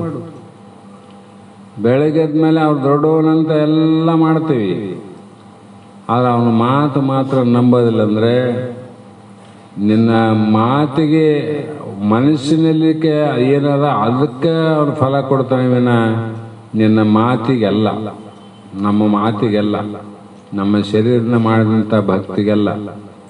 ಅಲ್ಲಿ ಮನಪೂರ್ವಕವಾಗಿ ಮಾಡಿದಂಥ ಸುಸ್ಥಿರವಾಗಿ. ಅದಕ್ಕೆ ನೀನು ಏನು ಮಾಡು ಅಂದರೆ ನೆನಪಿಟ್ರಿ, ಅಂತ ಎಲ್ಲ ಶಾಸ್ತ್ರ ಕೇಳಿದವ್ರು ನಿಮ್ಮ ಮನೆಗೆ ಇದನ್ನ ಹೇಳ್ರಿ, ಪದೇ ಪದೇ ನೆನ್ಮಾಡ್ಕೊಂತೀರ್ರಿ. ಮನೆಯಾಗ ಬೀಗರೆ ಬರಲಿ ಬಿಜ್ಜರೆ ಬರಲಿ, ನೋಡಪ್ಪ ಇಂಥ ಸಂದರ್ಭದಲ್ಲಿ ಯಾರ ಪ್ರಾಣ ಯಾವಾಗ ಹೋಗ್ತದೆ ಗೊತ್ತಿಲ್ಲ, ಅಂತಹ ಸಂದರ್ಭದಲ್ಲಿ ನೀನು ಸಾಲ ಯಾರಿಗೆ ಕೊಟ್ಟಿದ್ದಿ, ಇಲ್ಲಿ ಬರೆದಿಟ್ಟಿದ್ದಿ, ಬಂಗಾರ ಎಲ್ಲಿಟ್ಟಿದ್ದಿ, ಅದು ಎಲ್ಲಿಟ್ಟಿದ್ದಿ, ಇದು ಎಲ್ಲಿಟ್ಟಿದ್ದಿ ಅಂತ ಇದನ್ನ ನೆನಪು ಮಾಡಿ ಮುತ್ತಿಗೆ ಹಾಕಬೇಡ್ರಿ. ದಯವಿಟ್ಟು ಎಲ್ಲರೂ ದೂರ ಇದ್ದು ಅಲ್ಲಿ ಏನು ಶಿವಧಾನ, ಶಿವನಾಮ ಸ್ಮರಣೆ ಮಾಡಲಿ, ಭಜನೆ ಮಾಡಲಿ, ಭಕ್ತಿ ಮಾಡಲಿ. ಅಂಥದ್ದು ನೆನಪು ಮಾಡುವುದು ಸೊಸೆಯಲ್ಲೇ ಮಕ್ಕಳಲ್ಲಿ ನಿಮ್ಮ ಕರ್ತವ್ಯ ನೋಡಮ್ಮ. ಇದೊಂದು ಉಪಕಾರ ಮಾಡಿದ್ರೆ ಜನ್ಮ ಸಾರ್ಥಕ ಆಗುತ್ತಂತ ಕೈ ಎತ್ತಿ ಹೇಳ್ರಿ. ನೀವು ಸಾಮಾನ್ಯ ಕೆಲಸ ಅಲ್ಲ ಅದು, ಹೌದೇ ಇಲ್ಲ ಹೇಳೋದು? ಅವ್ರಿಗೆ ಇದು ಹೇಳೋದ್ರಿಂದ ಅವ್ನು ನೆನಪಾಗ್ತದ. ಹೌದಲ್ಲ, ಶಾಸ್ತ್ರದ ಹಿಂಗೆ ಹೇಳ್ಯದ, ಇಂಥ ಸಮಯ ಬಂದದಂದಾಗ ಎಲ್ಲರೂ ಅದನ್ನು ಮಾಡಿದಾಗ ಇನ್ನೇನು ಸಂಭ್ರಮ ಅಂತ. ದೇವಲೋಕದಲ್ಲಿ ಕೈಲಾಸ ಅಲ್ಲ, ಭಗವಂತನ ಕಡೆ ಹೋಗ್ತೀವಿ ನಾವು ಎಲ್ಲರೂ. ಆ ಕಾರಣದಿಂದ ಇಲ್ಲಿ ಅದರಿಂದಲೇ ಶಿವಸ್ಮರಣದಿಂದ ಸರ್ವರಿಗೆ ಮುಕ್ತಿ ಆಗುವುದು. ಎಲ್ಲರಿಗೂ ಮುಕ್ತಿ ಆಗ್ತದಂತಾರೆ ಅವರು. ಯಾಕಂದರೆ ಕುಂದದಿಹದು ದೋಷ ವಿಧಿ ಕಲಿಯುಗದಳು ಒಂದು ಎಳ್ಳನಿತು ಇಲ್ಲೆಂತೂ ಮರಿಯಲ್ಕೆ ಮಂದಗಮನೆ ಶಿವಪದದ ನೆನಹು ಮಾತ್ರ ದಿಂದಿಕ್ಕು ಅಖಿಳರ್ಗೆ ಪರಮುಕ್ತಿ. ಮಂದಗಮನೆ ಅಂದರೆ ಸಾವಕಾಶವಾದ ನಡಿಗೆ ಉಳ್ಳವರು ಅಂದರು. ಹಂಸ ಪಕ್ಷಿ ನಡಿಗೆ ಅಂದರೆ ಸಾವಕಾಶ ನಡಿಗೆ. ನಾವು ಯಾವಾಗ ಓಡಕತ್ತೀವಿ ಅಂದರೆ ಸಾವಕಾಶ ಯಾವಾಗ ಆಗ್ತೀವಿ ಅಂದರೆ ಗಾಡಿ ಹೋಗ್ತಿರ್ತದ, ಎಕ್ಸೈಟರ್ ಮೇಲೆ ಕಾಲಿಟ್ರೆ ಓಡ್ತದ, ಬ್ರೇಕ್ ಮೇಲೆ ಕಾಲಿಟ್ರೆ ಅದು ನಿಧಾನ ಆಗ್ತದೆ. ಹೌದಲ್ಲ? ಅದೇ ಪ್ರಕಾರ ಇಲ್ಲಿ ಒಂದು ದೊಡ್ಡದಾದ ಮನಸ್ಸು ಅನ್ನೋದು ಯಾವಾಗ ತೀವ್ರತೆ ಆಯಿತು ಓಡ್ತದ, ಮನಸ್ಸು ಸಮಾಧಾನ ಆಯಿತು ನಡಿಗೆ ನಿಧಾನ ಆಗ್ತಾವ. ನೋಡಿರ್ಬೇಕಿದ್ರಲ್ಲಿ ನಿಮ್ಮ ಮನಸ್ಸು ಅರ್ಜೆಂಟ್ ಅಂತೆಲ್ಲ ದೇಹನ ಓಡಿಸ್ತದ, ಎಲ್ಲಿ ಬಿಡು ಅಂತ ನಿಧಾನ ಆಗ್ತದೆ. ಅದಕ್ಕೆ ಮನಸ್ಸೇ ನಿಧಾನವಾಗಿರ್ತಕ್ಕಂಥ ಹತೋಟಿಲಿರುವಂಥ ಮೈತ್ರಾದೇವಿ ಅಂತ ಅರ್ಥ ಮಾಡೋದು ಗೂಢಾರ್ಥ. ಕಲಿಯುಗದೊಳಗೆ ಅಂದರೆ ಈ ಕಲಿಯುಗದಲ್ಲಿ ದೋಷವಿದೆ. ದೋಷ ಅಂದರೆ ಪಾಪ. ಆ ಪಾಪದ ಕಾರ್ಯವು ಕೊರತೆಯಾಗದೆ ಇಹಿದು ಇಲ್ಲಿ ಹೇಳಿಬಿಟ್ರು. ಈ ಕಲಿಯುಗದಲ್ಲಿ ಪಾಪದ ಕಾರ್ಯಕ್ಕೆ ಕೊರತೆನೇ ಇಲ್ಲ ಅಂದರು. ಇನ್ನು ಹೆಚ್ಚಾಕ್ಯಂತ ಹೋಗ್ತದ. ಇದು ಮೊದಲು ಪ್ರಪಂಚದಲ್ಲಿ ಅಷ್ಟೇ ಇತ್ತು ಪಾಪದ ಕಾರ್ಯ, ಮೊದಲಿತ್ತು.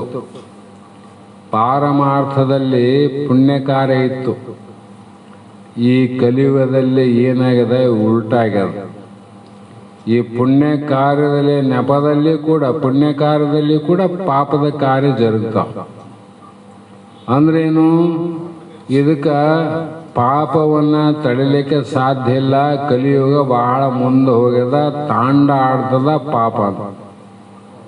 ಪಾಪ ತಾಂಡವಾಡ್ತದ. ಇಂಥ ಜಾಗದಲ್ಲಿ ಇಂಥ ಕ್ಷೇತ್ರದಲ್ಲಿ ಪಾಪದ ಕಾರ್ಯ ಇಲ್ಲ ಅನ್ನಂಗಿಲ್ಲ. ಇವತ್ತು ನ್ಯಾಯಾಂಗ, ರಾಜ್ಯಾಂಗ, ಕಾರ್ಯಾಂಗ ಇವೆಲ್ಲವೂ ಎಂಥ ವಿಧಿಗಳಿದ್ದವು. ಅಂಥಲ್ಲಿ ಕೂಡ ಇವತ್ತು ಏನೇನು ನಡೀತಾವಂತ ನೀವು ಕೇಳಿರಲ್ಲ. ಬೆಳಕಾದ್ರೆ ಅದನ್ನೇ ಕೇಳ್ತೀವಿ. ಅಂದರೆ ಎಲ್ಲಿಗೆ ಮುಟ್ಟ್ಯದ ಅಂದರೆ ಎಲ್ಲಿ ಪುಣ್ಯ ಇತ್ತು ಅಂತೀವಿ ಅಲ್ಲಿ ಪಾಪ ಹೋಗಿ ಮುಟ್ಟಿಬಿಟ್ಟದೆ. ಅಲ್ಲಿ ಮುಟ್ಟಿಬಿಟ್ಟದೆ. ಅದಕ್ಕಾಗಿ ಈ ಒಂದು ಇಂಥ ಸಮಯದಲ್ಲಿ ಅರಿಯಲಿಕ್ಕೆ ನೀನು ವಿಚಾರ ಮಾಡಿ ನೋಡು. ಯಾವಾಗ ಪುಣ್ಯ ಮಾಡ್ತಿದ್ದಿ, ಯಾವಾಗ ಪಾಪ ಕಳ್ಕೊಂತಿದ್ದಿ, ಯಾವಾಗ ವಿವೇಕಶಾಲಿಯಾಗಿ, ಯಾವಾಗ ವೈರಾಗ್ಯ ತಾಳಿ, ಯಾವಾಗ ಸಾಧನ ಚತುಷ್ಟಯ ಸಂಪನ್ನನಾಗಿ ಅಂಥ ಸಜ್ಜನರ ಸಂಘವನ್ನು ಮಾಡಿ ಮಹಾತ್ಮನಿಗೆ ಶರಣಾಗತನಾಗಿ ವೇದಾಂತದ ಸಾರವಾದ ತತ್ವವಶಿ ಮಹಾವಾಕ್ಯವನ್ನು ಕೇಳಿ ಶ್ರವಣ ಮನನ ನಿಧ್ಯಾಸ ಮಾಡಿ ಮುಕ್ತನಾಗೋದು ಯಾವಾಗ? ಈ ಕಲಿಯುಗದಲ್ಲಿ. ಅದಕ್ಕಾಗಿ ನೀನು ಒಳಿತು ಒಂದು ಇಲ್ಲಂದ್ರೂ ಕೂಡ ಶಿವಪಾದದ ನೆನಹು ಮಾತ್ರದಿಂದ ಎಷ್ಟರ ಮಧ್ಯದಲ್ಲಿ ಒಂದು ಮಾಡಕ್ಕೆ ಆಗೋದಿಲ್ಲ ಅಂದ್ರೂ ಕೂಡ ಇದು ಒಂದು ಮಾಡಿದ್ರೆ ಆಗ್ತದಂದ್ರು. ಬೇರೆ ಯಾವ್ದು ಮಾಡಕ್ಕೆ ದಾರಿಲ್ಲ ನಿನ್ಗೆ. ಯಾಕಂದ್ರೆ ಎಲ್ಲ ಅದೇ ಮುಟ್ಟ್ಯದ, ಅದೇ ಮಂದಿ ಅದ. ಅದು ಇದು ಮಾತ್ರ ಸ್ಮರಣ ಮಾತ್ರದಿಂದ ನೆನಹು ಮಾಡುವುದರಿಂದ ಅಖಿಳಗ್ಗೆ ಅಂದರೆ ಎಲ್ಲರಿಗೂ ಒಂದು ಪಾಪಿನೇ ಇರಲಿ, ಪುಣ್ಯಾತ್ಮನೇ ಇರಲಿ, ಸ್ತ್ರೀನೇ ಇರಲಿ, ಪುರುಷನೇ ಇರಲಿ, ಅವೆಲ್ಲ ಯಾಕಂದರೆ ಜೀವವಾಚಕದಿಂದ ನೋಡಿದಾಗ ಎಲ್ಲರಲ್ಲೇ ಇರ್ತಕ್ಕಂಥ ಜೀವಾತ್ಮ ಒಬ್ಬನೇ ಅನ್ನಲ್ಲ. ಹಾಗಾಗಿ ಈ ಒಂದು ಸರಳವಾದ ಉಪಾಯ ಮಾಡಿದ್ರೆ ನಿನಗೆ ಶ್ರೇಷ್ಠವಾದ ಮುಕ್ತಿ ಆಗ್ತದಲ್ಲ. ಖರ್ಚು ಕಡಿಮೆ ಆದ, ಲಾಭ ಹೆಚ್ಚಾದ. ನೋಡು ನೀನು ಹೆಂಗೆ ಮಾಡ್ತಿದ್ದಿ. ಕಡಿಮೆ ರೇಟ್ನಲ್ಲಿ ಚಲೋ ವಸ್ತು ಸಿಗುತ್ತಂದ್ರೆ ಯಾರು ಬಿಡ್ತಾರಪ್ಪ? ಹೆಚ್ಚಿನ ರೇಟಿನಲ್ಲಿ ಕಡಿಮೆ ಬೆಲೆ ಸಿಗುತ್ತಂದ್ರೆ ನಾವಲ್ಲೇ ನೀವಲ್ಲೇ ಅಂತಾರೆ. ಕಡಿಮೆ ರೇಟಿನಲ್ಲಿ ಹೆಚ್ಚಿಂದು ಸಿಗುತ್ತದಂದ್ರೆ ನೀ ಧನ್ಯಾತ್ಮನಲ್ಲ, ಪುಣ್ಯಾತ್ಮನಲ್ಲ. ಅದಕ್ಕಾಗಿ ನೀನು ನನಗೆ ಮುಕ್ತಿ ಆಗೋದಿಲ್ಲ ಅಂತ ಕೊಡ್ಬೇಡ. ಆ ಸ್ಮರಣ ಮಾತ್ರದಿಂದ ಪಾಪ ರಾಶಿ ಹೋಗಿ ಪವಿತ್ರವಾದ ಮುಕ್ತಿಯನ್ನು ಶಿವಪಾದದ ನೆನಹು ಮಾತ್ರದಿಂದ ಕೊಡುತ್ತದಂದ್ರು. ಶಿವನ ಪಾದ ಸ್ಮರಣೆಯಿಂದ ಎಲ್ಲಿ ನೆನಹಿ ಅಲ್ಲಿ ವಿಚಾರ ಮಾಡಿದ್ರೆ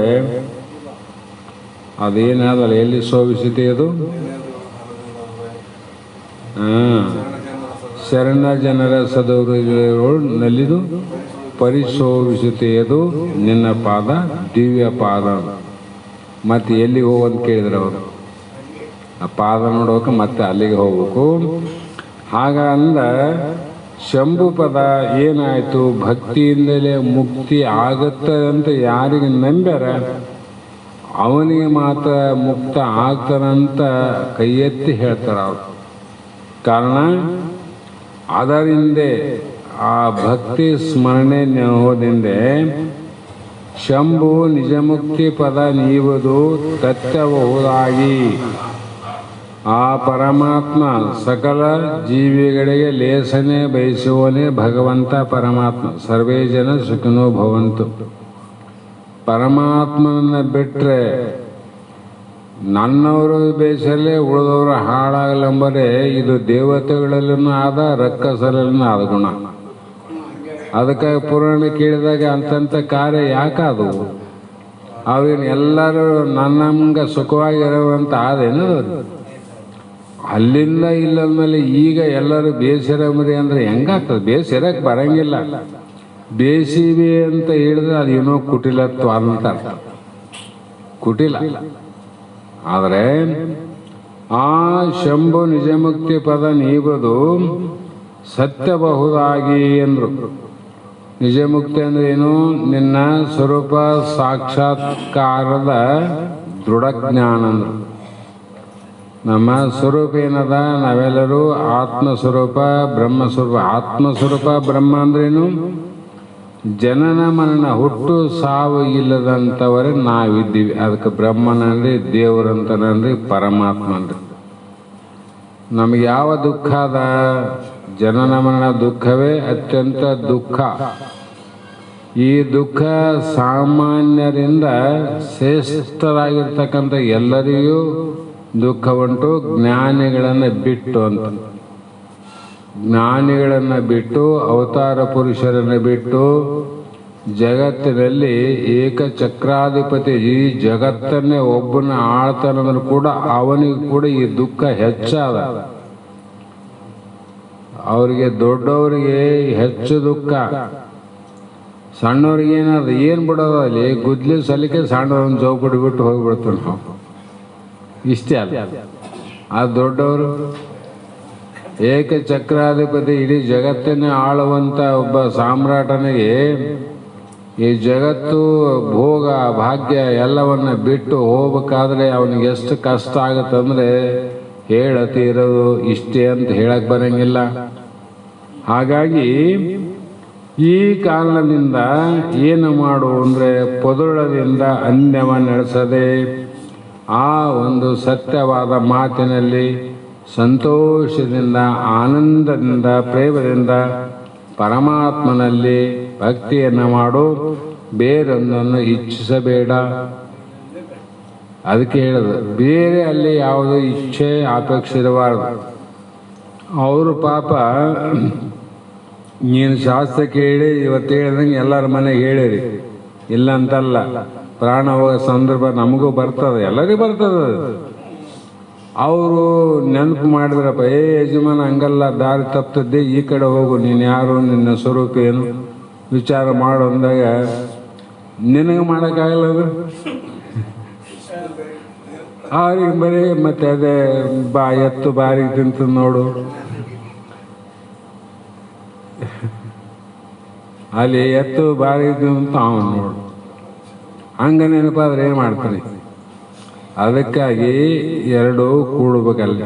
ಅವ್ರು ಎಚ್ಚರ ಮಾಡೋರಿರ್ಬೇಕು, ಎಚ್ಚರ ಮಾಡಿದಾಗ ತಕ್ಷಣ ಹೊರಜಾಗ್ರತೆ ಬರಬೇಕು. ಅಂಥ ವೃತ್ತಿ ಬಲವಂತವಾಗಿ ಯಾರು ಇರ್ತಾರ ಅಂಥವ್ರಿಗೆ ಈ ಮಾತು ಸತ್ಯವಾದದ್ದು, ಸುಳ್ಳಲ್ಲ. ಹಾಗಾಗಿ ಶಿವಭಕ್ತಾದಿಕ್ಯ ನಿರೂಪಣೆ ಸೂತ್ರ 17ಕ್ಕೆ ಪದ 128ಕಂತ ಇಲ್ಲಿ ಹೇಳ್ತಾ ಬಂದರು. ಮತ್ತೆ ಮುಂದಿನ ಸೂತ್ರದಲ್ಲಿ ಭಕ್ತಿ ಬಗ್ಗೆ ಹೇಳ್ತಾ ಬಂದೀವಪ್ಪ. ಬಹಳ ಭಕ್ತಿಗಳವ, ಆದರೂ ಕೂಡ ಶ್ರವಣ ಭಕ್ತಿ, ಕೀರ್ತನ ಭಕ್ತಿ, ಅರ್ಚನ ಭಕ್ತಿ, ವಂದನಾ ಭಕ್ತಿ, ಹಲವು ರೀತಿ ಭಕ್ತಿಗಳವ. ಆ ಭಕ್ತಿಯಲ್ಲಿ ಯಾವ ಭಾವ ಇರಬೇಕಂತ. ಬಣ್ಣ ತಾಮ ಅಂತೀವಿ. ಬಣ್ಣದಲ್ಲಿ ಯಾವ ಕಲರ್ ಇರಬೇಕು? ಕೆಂಪದಿರಬೇಕು, ಹಸಿರಿರಬೇಕು, ನೀಲಿ, ಗುಲಾಬಿ, ಏನೂ ಆವಿಲ್ಲ. ಬರೀ ಬಣ್ಣ ಅಂದ್ರೆ ಎಲ್ಲ ಒಂದೇ ಇರ್ತಾವನು. ಅದೇ ಭಕ್ತಿ ಅಂದಮೇಲೆ ಎಲ್ಲ ಒಂದೇ ರೀತಿಯ ಭಕ್ತಿ. ಇಲ್ಲಿ ಮುಕ್ತಿಯ ಭಕ್ತಿ ಬೇರೆ, ಭುಕ್ತಿಯ ಭಕ್ತಿ ಬೇರೆ, ಮುಕ್ತಿಯ ಭಕ್ತಿ ಬೇರೆ. ಇಲ್ಲಿಯವರೆಗೂ ಮಹಾತ್ಮ ಹೇಳಿದ್ದು ಮುಕ್ತಿಯ ಭಕ್ತಿ ಹೇಳಿದ್ರೆ ನನಗೆ ಭುಕ್ತಿಯ ಭಕ್ತಿ ಹೇಳಿದ್ರೆ ಭೋಗ ಪ್ರಾಪ್ತಿಯಾಗಿ ಭಕ್ತಿ ಹೇಳಿಲ್ಲ, ಮೋಕ್ಷ ಪ್ರಾಪ್ತಿಯಾಗಿ ಹೇಳಿದ ಭಕ್ತಿ. ಅಂದ್ರೆ ಈ ಬಣ್ಣದಲ್ಲಿ ಏನಿರಬೇಕು ಅಂದ್ರೆ ಅದೇ ರೀತಿ ಭಾವ ಇರಬೇಕು, ಅದೇ ಕಲರ್ ಇರಬೇಕು. ನಾನು ಕೆಂಪು ತಾಮರದಲ್ಲಿ ನೀನು ಇದು ತಂದು ವಾಪಸ್ ಕೊಡೋಣಂಗಿಲ್ಲ. ಅದ್ರಂಗೆ ಪರಮಾತ್ಮನಿಗೆ ನಾವು ಹೋಗಿ ಮುಕ್ತಿ ಆಗುವಂಥ ಭಕ್ತಿ ಇರಬೇಕಾದ್ರೆ ಆ ಭಕ್ತಿಯಲ್ಲಿ ಭಾವ ಹೇಗಿರಬೇಕು, ಅಲ್ಲಿ ಬಣ್ಣ ಹೇಗಿರ್ಬೇಕಲ್ಲ, ಇಲ್ಲಿ ಭಾವ ಹೇಗಿರಬೇಕು. ಅದಕ್ಕೆ ಅವ್ರು ಹೇಳ್ತಾರೆ ಮಹಾತ್ಮರು, ಸಾಮಾನ್ಯವಾಗಿ ಜ್ಞಾನ ಪೂರ್ವಕವಾದ ಭಕ್ತಿ ಬೇರೆ,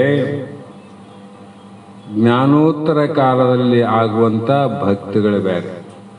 ಜ್ಞಾನ ಆಗೋದಕ್ಕಿಂತ ಮಾಡೋ ಭಕ್ತಿ ಬೇರೆ, ಜ್ಞಾನ ಆದ ಮೇಲೆ ಮಾಡುವಂಥ ಭಕ್ತಿ ಬೇರೆ. ಮನೆ ಕಟ್ಟವ ಮೊದಲೇ ಬಣ್ಣ ಹೊಡೆಯಂಗಿಲ್ಲ, ಮೊದಲು ಸಾಮಾನ್ಯ ವೈಟ್ನರ್ ಹೊಡೆದ್ಬಿಡ್ತಾರೆ, ಎಲ್ಲ ಬೆಳ್ಳ ಹೊಡೆದ್ಬಿಡ್ತಾರೆ, ಇಡೀ ಮನೆ ಬೆಳ್ಳಗೆ. ಆಮೇಲೆ ಯಾವ ಮನೆಗೆ ಯಾವ್ಯಾವ ಬಣ್ಣ ಬೇಕಂತ ಮತ್ತೆ ಆಮೇಲೆ ಶುರು ಮಾಡ್ತಾರೆ ನೋಡಿ. ಅಂದರೆ ಮೊದಲು ಹೊಡೆದ ಬಣ್ಣ ಬೇರೆ, ಅದು ಹೊಡೆದ ಮೇಲೆ ಹಾಕೋ ಬಣ್ಣ ಬೇರೆ ಅಂತ ಅರ್ಥ.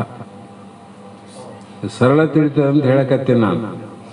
ಅದಕ್ಕಾಗಿ ಇಲ್ಲಿ ಸರ್ವವೆಲ್ಲವನ್ನು ಚಿದಾತ್ಮ ಭಾವನೆಗೊಂಡು ಸರ್ವ ಸಮತ್ವದಿಂದ ಇರೇ ಭಕ್ತಿ ಐದು ನೋಡೆಲ್ಲ ಕಿತ್ಕೊಂಡು. ಸರ್ವವೆಲ್ಲ ಅಂದ್ರು ಸರ್ವಾತ್ಮಕ ಬೋಧೆ ಭಕ್ತಿ ಹತ್ರ, ನೇತ್ಯಾತ್ಮಕ ಬೋಧೆ ಭಕ್ತಿನಲ್ಲ ಇದು, ಸರ್ವಾತ್ಮಕ ಅಂದ್ರೆ ಸರ್ವ ಎಲ್ಲ ಅಂದ್ರು. ಇಲ್ಲಿ ಎಲ್ಲ ಅಂದ್ರೆ ಎರಡೇ ಇರೋದು, ಒಂದು ಜಡ, ಒಂದು ಚೇತನ. ಒಂದು ಅಸ್ಥಿಭಾತಿ ಪ್ರಿಯ, ಇನ್ನೊಂದು ನಾಮರೂಪ. ಇವೆರಡೇ ಇರೋದು. ಈ ಒಂದು ಸಕಲ ಜಡವಾದಂಥ ಈ ಪ್ರಪಂಚ ಜಗತ್ತು ಮತ್ತೆ ಇದರಾಗ ಚೇತನಾತ್ಮಕವಾಗಿರುವಂಥದ್ದು ಇವೆರಡು ಕೂಡೇ ಆಗ್ಯದ ಜಗತ್ತು. ಇದು ದ್ವೈತ ಪ್ರಪಂಚದ ನಾಮರೂಪಗಳನ್ನು ಬಾಧಿಸಿ ಇದನ್ನು ಕೆಡಿಸಿ ಅಸ್ಥಿಭಾತಿ ಪ್ರಿಯ ರೂಪ ಆತ್ಮಾನುಸಂಧಾನ ಮಾಡುವುದೇ ಭಕ್ತಿ ಎಂದು ಹೇಳಲ್ಪಡುವುದು. ಎಲ್ಲರೂ ಹೇಳ್ತು ಭಕ್ತಿ ಮಾಡ್ಬೇಕ್ರಿ, ಭಕ್ತಿ ಯಾವ ಭಕ್ತಿ ಮಾಡಬೇಕು, ಏನು ಮಾಡಬೇಕು, ಎಲ್ಲ ಗದ್ದಲಕ್ಕೆ ಬಿದ್ದುಬಿಟ್ರ ಸಂಸಾರ. ಹಾಗಾಗಿ ಈ ಸಕಲ ಜಡ ಚೇತನಾತ್ಮಕ, ಜಡ ಚೇತನ ಯಾವುದಾದ ಸಕಲ ಅಂದ್ರೆ ಈ ದೇಹದ 25 ತತ್ವಗಳ ಅನಾತ್ಮಕ ವಸ್ತುಗಳೇನವ ಅವೆಲ್ಲವೂ ಜಡವ. ಸ್ಥೂಲ ದೇಹದಿಂದ ಪ್ರಾರಂಭ ಮಾಡಿ ಕರ್ಮೇಂದ್ರಿಯ ಪಂಚಕ, ಜ್ಞಾನೇಂದ್ರಿಯ ಪಂಚಕ, ಪ್ರಾಣಾದಿ ಪಂಚಕ, ವಿಷಯಾದಿಗಳು, ಭೂತಾದಿಗಳು ಪಂಚಕೇನವ, ಇವೆಲ್ಲವೂ ಜಡವ. ಇಂಥ ಜಡವಾಗಿ ಇರುವಂಥದ್ದನ್ನು ಏನು ಮಾಡು ಅಂದರೆ ಬಾಧಿಸಿ ತೆಗಿ ಅಂದರು. ಹೆಂಗೆ ತೆಗಿತಿದ್ದಿ? ಮತ್ತೆ ವೇದ, ವೇದಾಂತ, ಅದ್ವೈತದ ಸಿದ್ಧಾಂತ, ಮಹಾವಾಕ್ಯದ ಯಾವ 3 ಪ್ರಮಾಣಗಳು ಉಂಟು ಅವುಗಳನ್ನು ವೇದ ಪ್ರಮಾಣದಿಂದಲೂ ಸ್ವಾನುಭಾವದಿಂದಲೂ ಯುಕ್ತಿಯಿಂದಲೂ ಶ್ರವಣ ಮನನ ನಿಧಿಧ್ಯಾಸದಿಂದ ನೀನು ತೆಗೆದು ಹಾಕಬೇಕು. ವಿಚಾರೇ ದ್ವಾರ ಅಂತ. ಕತ್ರೆಯಿಂದ ಕತ್ತರಿಸಿ ಹಾಕೋದಲ್ಲ ಇದು, ಖಡ್ಗದಿಂದ ಕಡ್ದು ಹಾಕೋದಿಲ್ಲ, ಕೊಡಲಿಯಿಂದ ಕಡಿಯೋದಲ್ಲ, ಸುಟ್ಟು ಶೇಂಗಾವನ್ನು ಸುಟ್ಟು ಮೇಲೆ ಒಟ್ಟು ಕಡೆಗೆ ಮಾಡ್ದಂಗೆ ಸುಟ್ಟು ತೆಗೆಯೋದಲ್ಲ ಇದು. ಹೌದಲ್ಲ? ಇದೇನು ವಿಚಾರಣೆ ಪರಮ ಔಷಧ. ಇದು ವಿಚಾರ ಮಾಡಬೇಕಾದ್ರೆ ನಾವು ಅಲ್ಲಿದ್ದಿಲ್ಲಿಗೆ ಏನು ಮಾಡ್ಕೊಂತ ಬಂದಿವಿ ಅದನ್ನು ಇಲ್ಲಿಗೆ ಮುಟ್ಟಿವಿ ನೋಡಿ.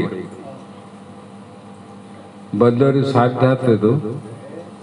ಆ ಕಾರಣದಿಂದ ಅಂಥ ಆತ್ಮಾನುಸಂಧಾನ, ಅನಾತ್ಮ ನೇತಿ ನೇತಿ, ಇದು ನಾನಲ್ಲ, ಇದು ನಾನಲ್ಲ, ಇದು ನಾನಲ್ಲ, ಇದು ನಾನು ಅಂತ ಯಾವಾಗ ನೀನು ಅನುಸಂಧಾನ ಮಾಡಿದಿ, ಆ ಮಾಡುವ ಭಾವವೇ ಭಕ್ತಿ, ಆ ಬಣ್ಣವೇ ಅದ್ರಾಗಾದಂಥ ಅರ್ಥ.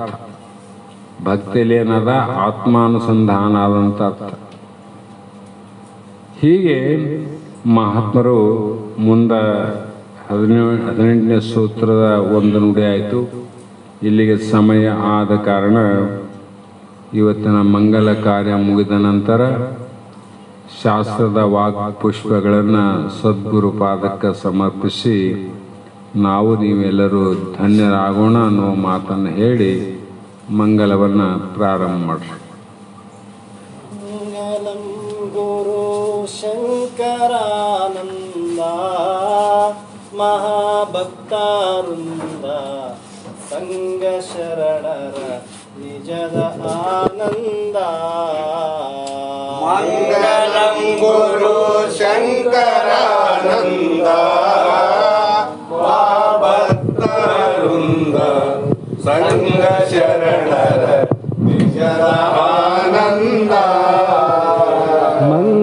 ಮಂಗಲಮಯವಾದ ಜಡಿಗುರು ಸಂಗದಿಂದಲೇ ಸಕಲ ವೇದದ ಅಂಗಮಯನೆಂದೆನಸಿಕೊಂಡು ಭೃಂಗ ಕೀಟಕ ನ್ಯಾಯದಂದಲಿ. ಮಂಗಲಂ ಗುರು ಶಂಕರಾನಂದ ಭಕ್ತವೃಂದ ಸಂಗ ಶರಣರ ನಿಜದ ಆನಂದ. ಎಲ್ಲೋ ಜನಶಿ ಎಲ್ಲೋ ಆಶಿಸಿದಿ, ಎಲ್ಲೆಲ್ಲೋ ತಿರಗಿ ಬಲ್ಲತನದಲ್ಲಿ ಬ್ರಹ್ಮ ಬೋಧಿಸಿದಿ. ಎಲ್ಲೆಲ್ಲೋ ಜನಸಿ ಎಲ್ಲಿ ವಾಸಿಸಿದೆ, ಎಲ್ಲೆಲ್ಲೋ ತಿರಗಿ ಬಲ್ಲತನದಲ್ಲಿ ಬ್ರಹ್ಮ ಬೋಧಿಸಿದೆ. ಕಲ್ಲು ಹೃದಯದ ಕಾಲ ದೂತರ ಸಲ್ಲು ತಪ್ಪಿಸಿ ಸೆಳೆದು ಜನರ ಜನನ ಮರಣ ಬಾಧೆ ತೊಲಗಿಸಿ ಚಿನ್ಮಯಾತ್ಮ ಬೋಧೆ ನೆಲಸಿದೆ. ಮಂಗಲಂ ಗುರು ಶಂಕರಾನಂದ ಭಕ್ತವೃಂದ ಸಂಗ ಶರಣರ ನಿಜದ ಆನಂದ. ಜನಸಿ ಬೆಳೆದ ಭೂಮಿಯಂತಿಹದೋ ಘನ ಮಹಿಮಾ ನಿಮಗೆ ಗುಣವ ಸಲುಹಿದ ಸ್ವಾಮಿಯಂತವರೋ. ಜನಸಿ ಬೆಳೆದ ಭೂಮಿಯಂತಿಯದೋ ಘನ ಮಹಿಮಾ ನಿಮಗೆ ಗುಣವ ಸಲುಹಿದ ಸ್ವಾಮಿಯಂತವರೋ. ವ್ಯಾಸಗುರು ಶೇಷಗುರು ಶೇಷಾನಂದರ ಕಾಸ ವಿದ್ಯೆಯ ಕಲಿತು ಕೆಲ ದಿನ ಭೂಷಣಕ್ಕೆ ಭೂಷಣವನೆಲಸಿ ವಾಸ ಮಾಡಿದಿ ಜಡಿಯ ಮಠದಲ್ಲಿ. ಮಂಗಲಂ ಗುರು ಶಂಕರಾನಂದ ಭಕ್ತವೃಂದ ಸಂಗ ಶರಣರ ನಿಜದ ಆನಂದ. ಒಡವಿಯೋಳ್ ವೇದಾಂತ ಒಡೆಯನೋ ಜಡಿ ದೇವಾನಿವನು ನುಡಿದ ತತ್ವಂ ಮಶಿಯ ವಾಕ್ಯವನೋ. ಒಡವಿಯೋಳ್ ವೇದಾಂತ ಒಡೆಯನೋ ಜಡಿ ದೇವಾನಿವನು ನುಡಿದ ತತ್ವ ಮಶಿಯ ವಾಕ್ಯವನು. ಕರುಣೆಯಿಂದಲಿ ಸುರಿದ ಅಮೃತ ಕರಣದಲ್ಲಿ ಕೃಪಾ ಮಾಡಿಕೊಂಡು ಪರಮಹಂಸನಾಗಿ ಭೂವರ ತರಣಿ ತಾರಿಪ ನೌಕಾಧೀಶಗೆ. ಮಂಗಲಂ ಗುರು ಶಂಕರಾನಂದ ಮಾ ಭಕ್ತವೃಂದ ಸಂಗ ಶರಣರ ನಿಜದ ಆನಂದ. ಸಂಗ ಶರಣರ ನಿಜದ ಆನಂದ ಹರ ಓಂ ಚೈತನ್ಯಂ ಶಾಶ್ವತಂ ಶಾಂತಂ ಶಿವಮಾತೀತಂ ನಿರಂಜನಂ ನಾದಬಿಂದುಕಲಾತೀತಂ ತಸ್ಮೈ ಶ್ರೀ ಗುರವೇ ನಮಃ ಶ್ರೀಮದ್ ಜಗದ್ಗುರು ಸಿದ್ಧಾರೂಢ ಸ್ವಾಮಿ ಮಹಾರಾಜ್ ಕಿ ಜೈ ಶ್ರೀ ಸದ್ಗುರು ಶಿವಪುತ್ರ ಸ್ವಾಮಿ ಮಹಾರಾಜ್ ಕಿ ಜೈ ಶ್ರೀ ಸದ್ಗುರು ಬಸವಾನಂದ ಸ್ವಾಮಿ ಮಹಾರಾಜ್ ಕಿ ಜೈ ಶ್ರೀ ಸದ್ಗುರು ಅಭಿನವ ಮಹಾರಾಜ್